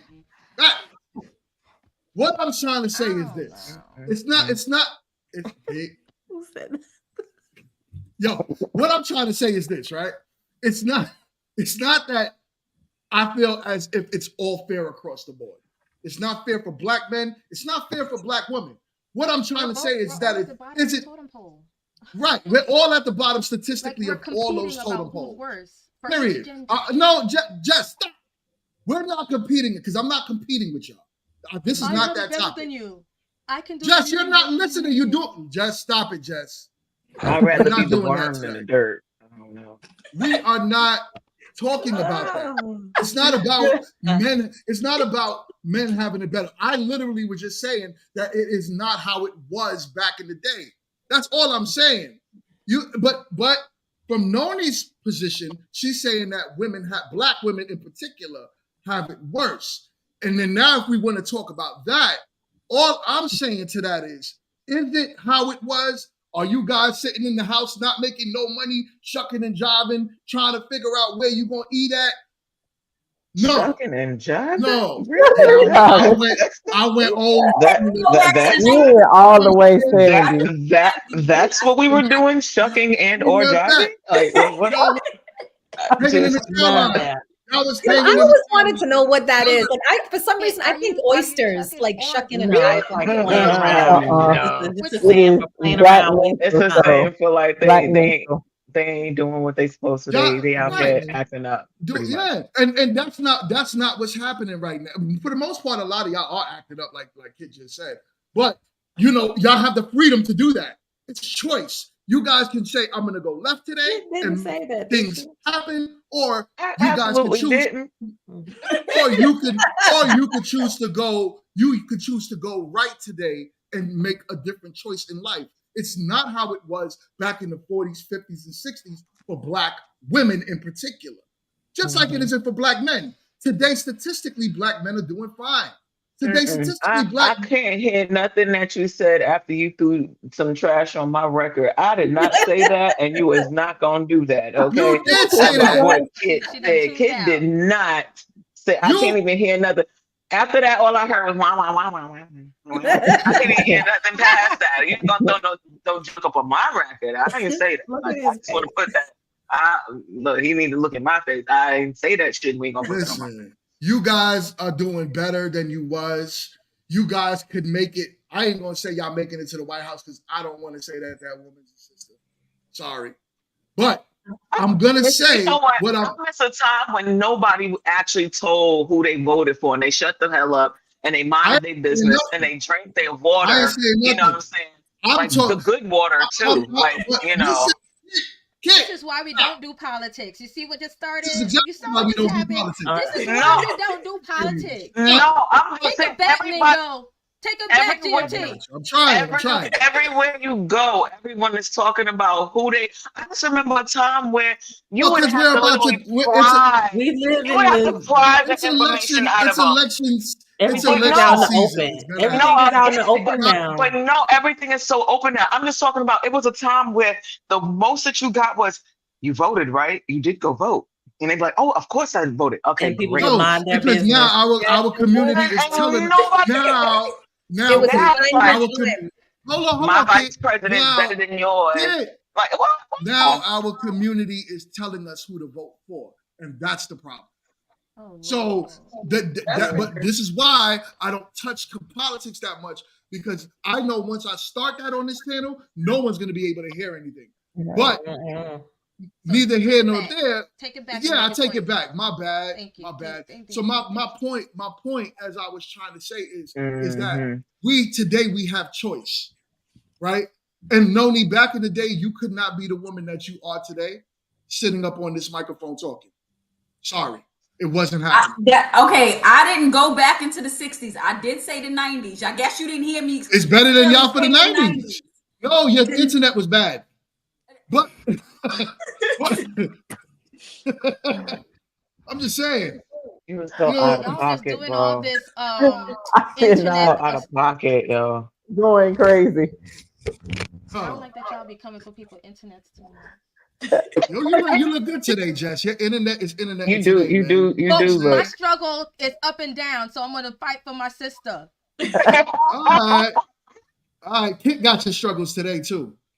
So fight for her. We in I this don't know together, if you've kid. noticed. We're in this together.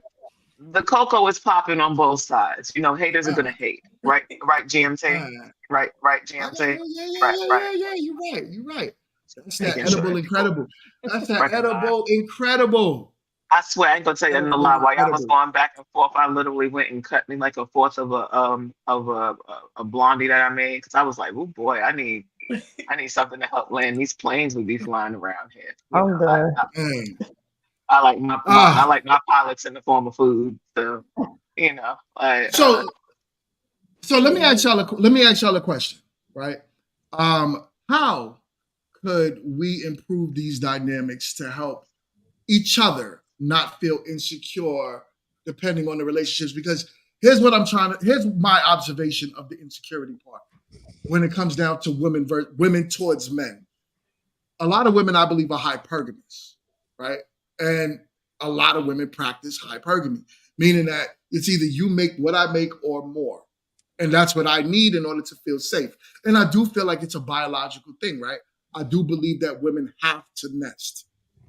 It's no matter the age, no matter what it is, I believe women have to nest. You have to say, okay, in case something happens to me and biologically I can't work because I got kids, I got something, I need to be able to be home and this man provides. So I do understand, coming from the woman's perspective, why hypergamy is an actual thing. Do you guys understand that? And how do you feel we can improve that if you end up making more money than your man? Let's go around the panel with that. That's you, Noni. Start. You want me to start first? Oh, okay. I actually am with somebody that makes more money than me, and he actually wants me to shine more than him. That's just in that, like, he's like, yo, I need you to shine, because when you shine, it makes you look great. And I know I'm right there. He's not in the forefront. It's like, I want you to shine. Does that happen all the time? Not necessarily. But when you are with the right person, it does happen that way. Will I end up making more money than him on all the things that I'm doing? Yes. Do I feel safe and secure with him? I do. But I also been in a position where I've taken care of myself. And it wasn't that I didn't need anybody. It just, at the time, like we were talking about earlier, there were things that I personally had to do to make myself feel not only just secure, but worthy, so I can take care of me. And whoever is my partner, it just be added on. And I do believe that nesting is important. I do believe when you have the right partner that you should, whichever one wants to do something first, that the other one is there to take care of everything that needs to be taken care of. Because that's something that we spoke to. Like I said, I'm going back to school to become a sex therapist. I know I won't be able to do all the things that I'm doing now when I do that. So knowing that I have that partner that's like, go ahead, go do it. This is what you need to do. Because it's been in situations where I'm like, I got you. You go do what you need to do. But that's not all dynamics. So I'm speaking on me and then for me in my situation, in my relationship. Okay. I hate that word partner, but I did drop the link. Partnership. Stop it, kid. Stop it. Kid, I did drop the link in the chat. So if someone wants to come up and ask the women on the panel a question, you do not have to be on camera when I put you on screen. But if you are backstage, I will ask you to turn your camera on. That's if I do not know you. If I know you, fine. You can come up and ask the ladies a question. I mean, if we know you, show your ugly mug. We ain't gonna say nothing. I guess. Say Say, talk to us. What's up? I would say it's all about communication and working together. I'm married, so with me and my husband, we've been through it all in terms of him making more than me being out of work, him being out of work, me working, I make more than him, and we're both working and vice versa. So I think it really goes back to what Jess was saying earlier, is doing the self work, because we've been through the ebb and flow of you make more than me and I feel insecure about it. And we are able to talk about it, and were able to at the time. Obviously, that was years ago. But I think you have to be honest with your partner and have that communication, and not doing it in a way that's tearing your partner down, or doing, you know, partner, a way that's tearing them down, you know, but just being honest and saying, hey, I feel a way about it. I don't really know what this is that's coming up inside of me, but I do feel a way. Like, can we talk about it and figure it out? So we actually did the work and had that conversation. And even since then, like I said, there's been ebbs and flows. Now we both make enough money to where it's not even an issue one way or another. You know, we're both in a great position, thank God. But you have to be honest with yourself and your partner. That's what I feel. It's the question that I have though. Why is it that if you are in a secure relationship, that who makes more causes any type, like financially causes any type of security risk in the first place, right? If we're If it's one unit, together and that's we're why supposed to cut be, in. I was gonna say something like that, man. Come on. it's the cocoa. It was reflecting off the top. It dripped down, girl. It dripped, and I felt it, and I picked it up, and you sprinkle, and I put it out for the people. But I mean, if you really think about it, right? Because okay, so a woman may not necessarily feel insecure if a man makes more than her, but depending on the relationship dynamic, she may feel trapped because he's now her provider. You know what I'm saying? On the flip note of that, you know, men will feel insecure if their woman makes more than them because in their mind, they're not, like you said, GNT earlier, they're not providing. It's making them feel more emasculated because they're not the forefront breadwinner. I pose the question, if we are a unit that moves together, whether we have a head or a tail or a partnership, or however people actually put, you know, their relationship, why is that insecurity even there? Why I shouldn't feel threatened if you make more money than me because you're taking care of. I think you went out, kid. That Wi-Fi, it's that Wi-Fi again. It did it. Mods, do me a favor, keep a look at the chat. But yeah, your Wi-Fi was Wi-Fi-ing again. But can y'all hear me now? Yeah, just because your plane was in the air for too damn long. Yeah, you kind of It hijacked was in the air. all the stops before you. Literally. I was quiet all the damn time. So y'all know, first things first, if you drink water and mind your business, Jesus will bless you. I was quiet this whole time, okay? Boo-boo. Yo, you're something else. All right. Sydney. Jess. I think no, Jess. I'm sorry. Jess was next. Sorry about that. So I just wanted to kind of continue, like a continuation from Sydney, and then Kit brought it down, touch a little bit of what I was about to say, as in to say, if you are in a relationship that's one unit, y'all are working together for the best success.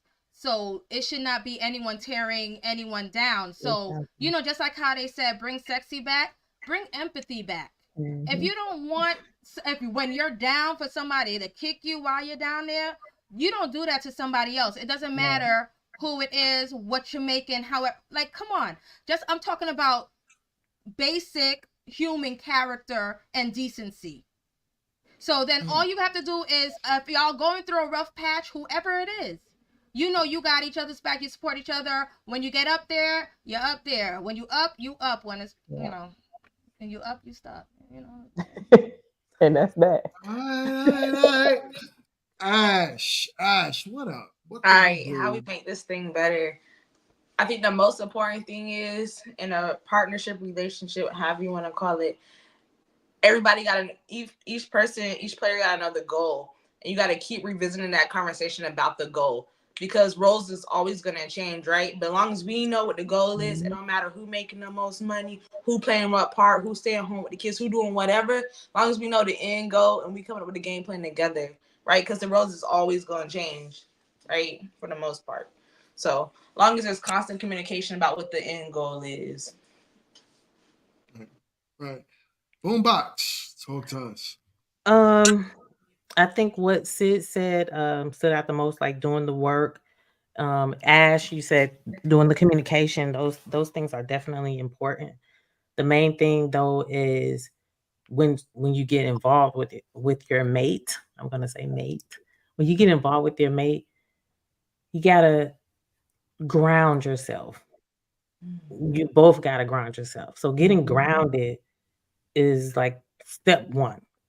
And then you build your foundation based off of how you become grounded in one another, and I think from there, the insecurities won't really be as intense because you have established that groundwork, and that foundation should be solid enough to reassure.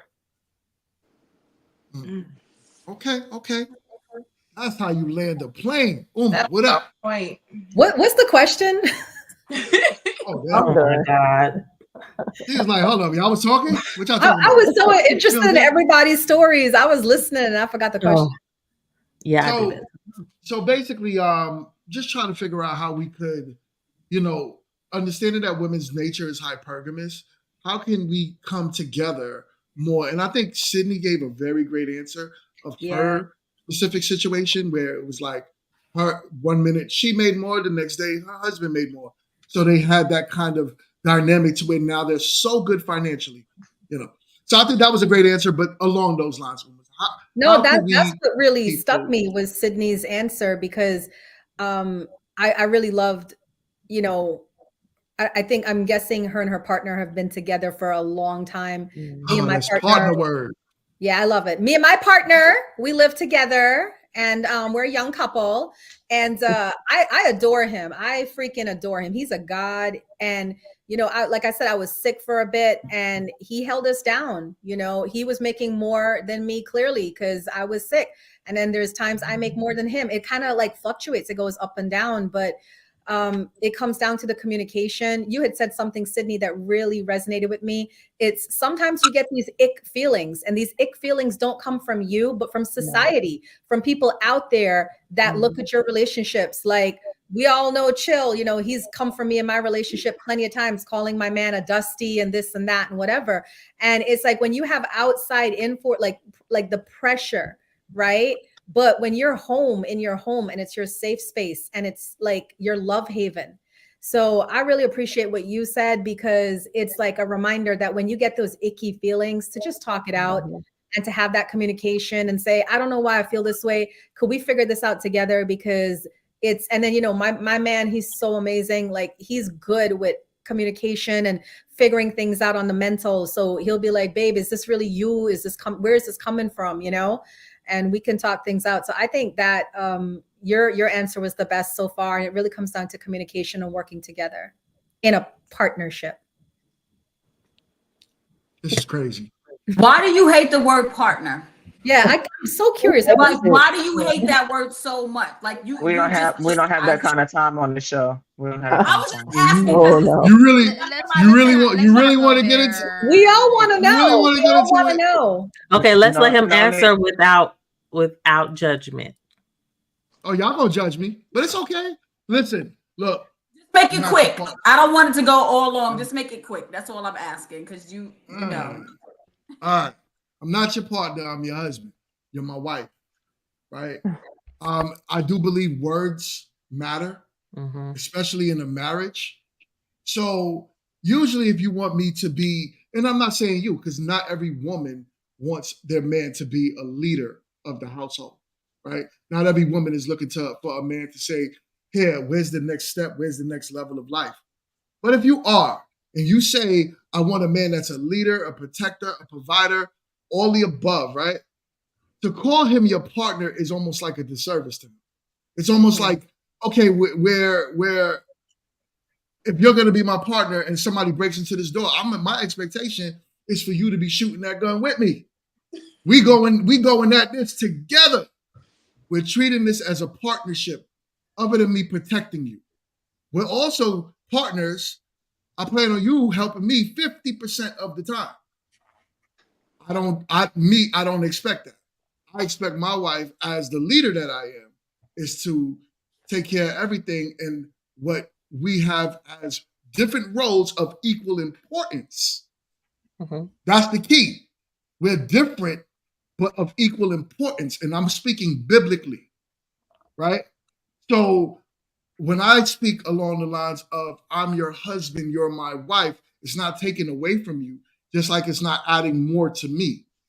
It's of equal importance, but I'm not your partner.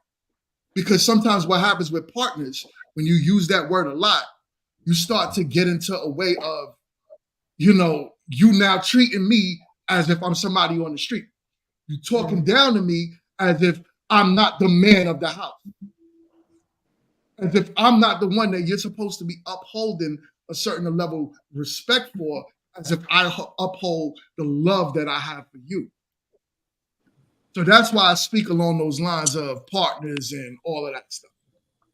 Okay, Oh, well, I partner, wholeheartedly can agree. I, well, wholeheartedly partner, agree. do I get a chance to answer? Because, I don't know. Go ahead, Kit. Well, for one, apologies, because I was just asking the question. I forgot that we was going in this whole circle. I told you I took a corner of that brownie, and I'm kind of in my place. Yeah. But I see the eyes is kind of low, but the Wi-Fi is so bad. I'm jealous. Stop coming up with people Wi-Fi. First things first, Can't we end this this together? melanin, the melanin is on pop. I don't even know why he playing. Like you play them games with somebody else, Chad. I ain't even playing. But I personally feel like the way that we get over it and really get to a better place is dealing with all of the things that we keep pushing to the side, that we keep saying that we'll deal with later, that we don't make important, right? Because all of those things are what's making up how we react and how we show up to our relationships, to these situations.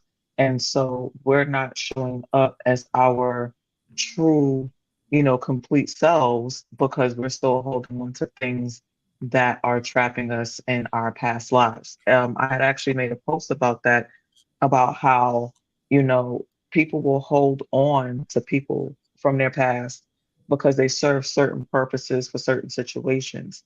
But like you're literally addicted to your past. You're literally stuck there because it serves those purposes, and you don't have to go and be your better self to go and pick and do the work in you, which when you do that, you'll realize that what you were holding on to is what was tethering you behind and not allowing you to be your full self anyway. So I feel like when we do the work for ourselves, we can show up for not only ourselves, but our partners and actually move in an authentic space.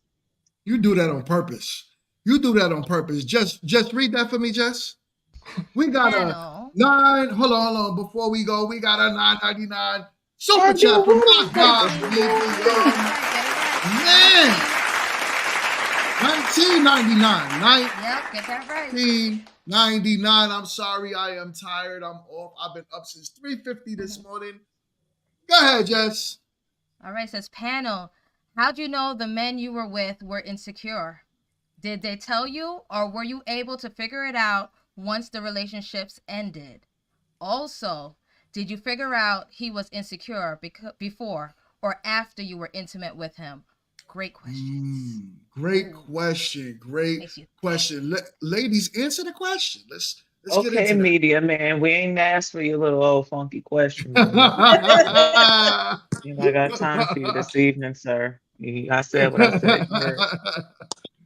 Go ahead, Kid. What's up, Kid? You answer the question, Kid. Talk time.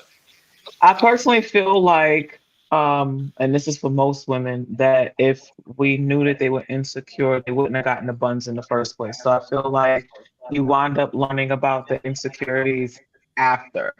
And a lot of the time, sometimes the sexual nature of it is what brings the insecurities out. Because now you done hit him with the Gawk Clap 3000, and he wasn't expecting that that's what was gonna happen. And now he out here like, well, damn, do I buy lunch? Like, what do I do now? Like, he don't even like, now you got him all messed up in the head.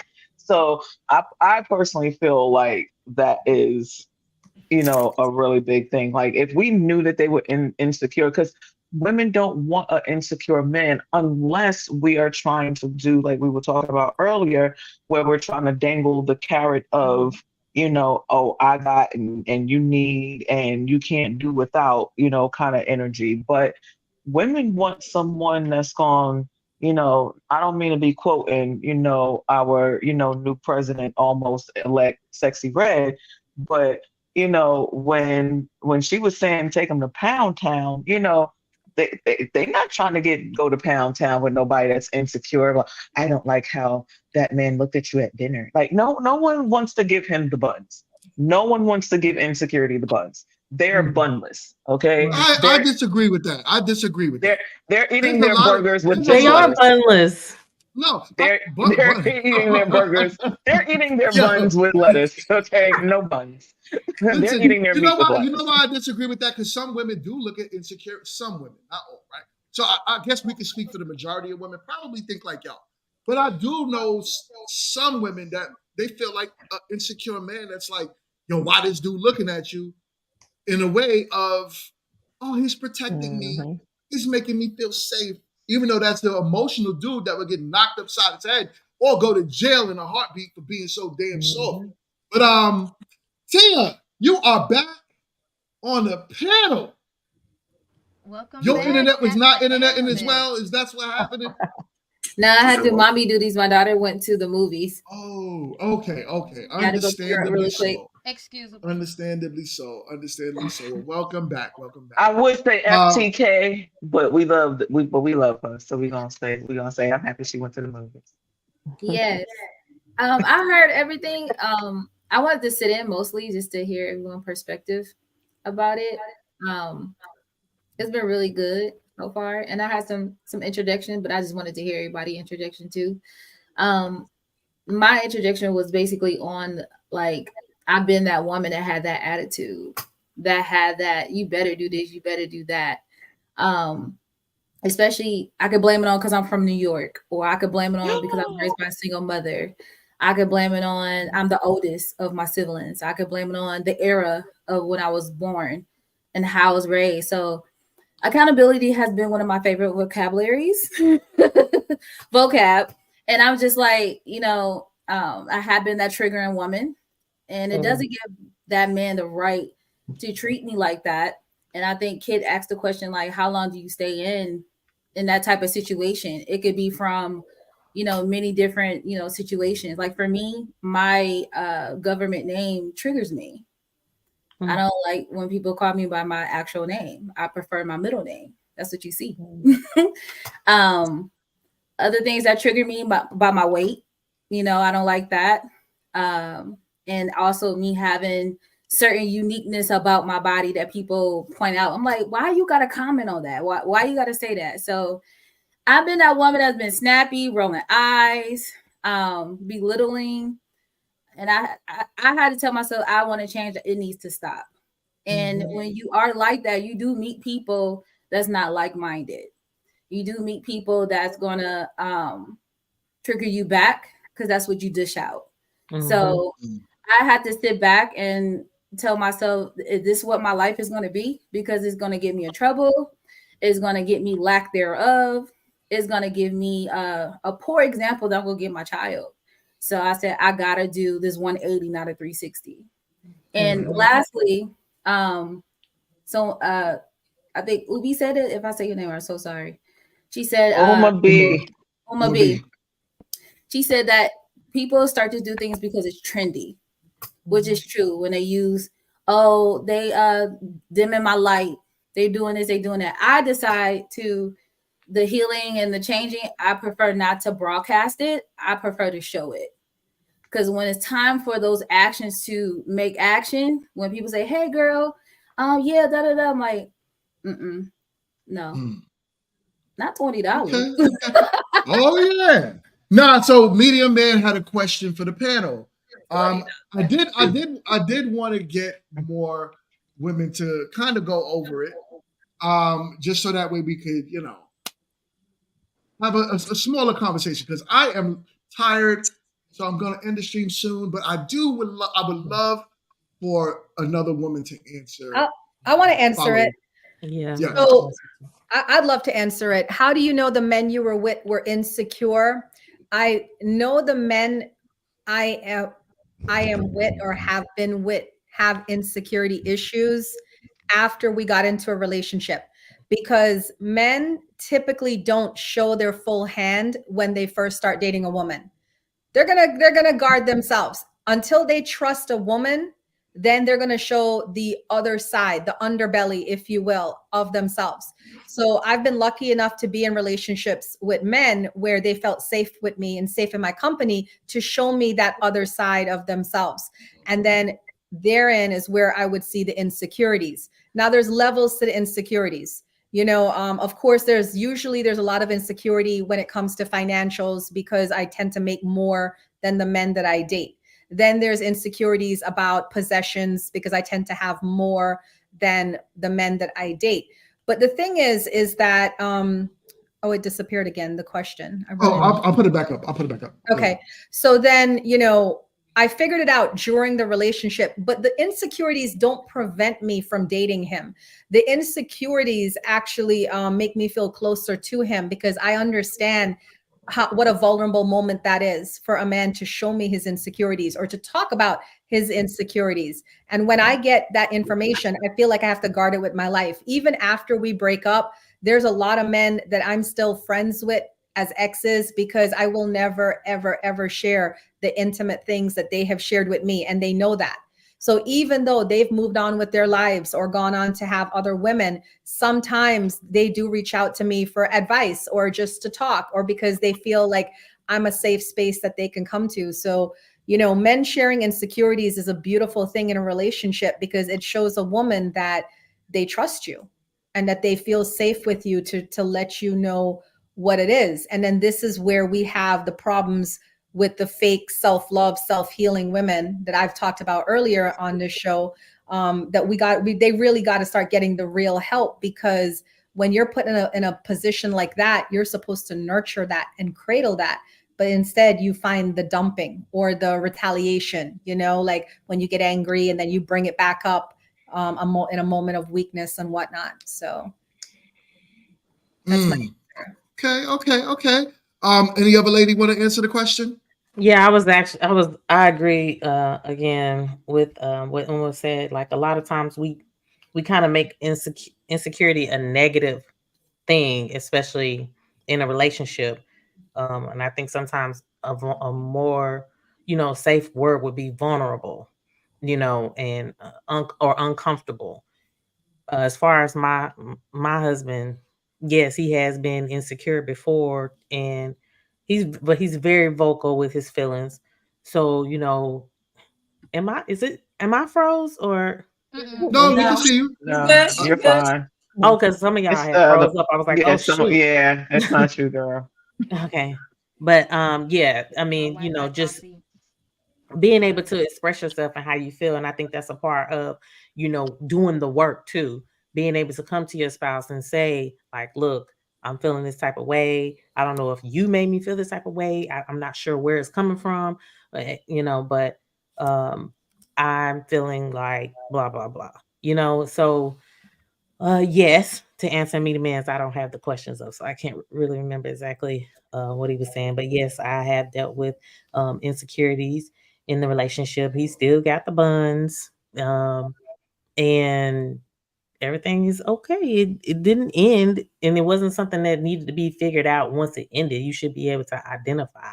If you're with someone, you should be able to identify if something's off, whether it's towards you or just them in general. Like if that's somebody that you're nesting with or whatever, like again, like I say, grounding is very important when you're trying to date or make something serious.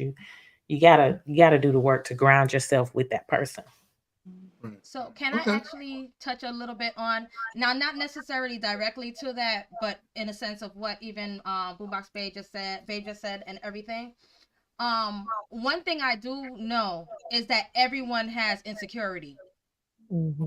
Everyone has. So it's either usually you will not see the insecurities because it's usually revealed sometimes to people that you trust a little bit more, or it can leak out through other ways, like, just let's say, someone you're talking to is talking to somebody else a little bit too chummy, and then you're reacting to stuff that you felt from before or whatever.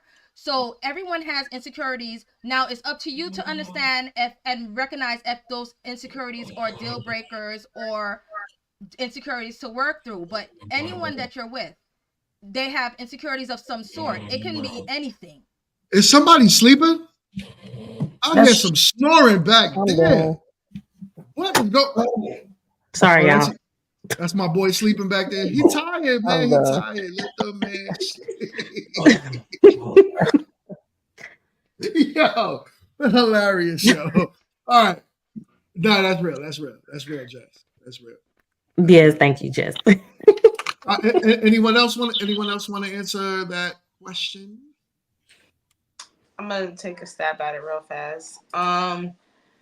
I've been on both sides, actually, just like insecure as far as jealous. I've seen those like early on before we even got into a relationship.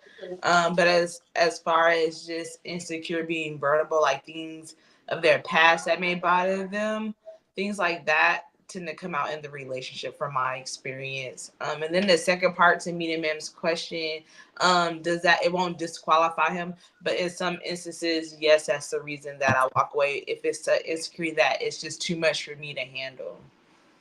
That makes sense. That makes sense. That makes sense. That makes sense. Well, ladies, this has been a good one. I am trying to be like my man Link back there, and I'm trying to go to bed. Out of here. Right. Knocked out. I've been up since 3:50 in the morning, and I want to respect the ladies' time because I know all of you guys have amazing, fantastic lives in the morning. So, with that being said, I would love to thank everyone that was in the chat today. Thank you so much for joining, staying active in the chat. Thank you so much for all of the super chats. Much appreciated, much appreciated.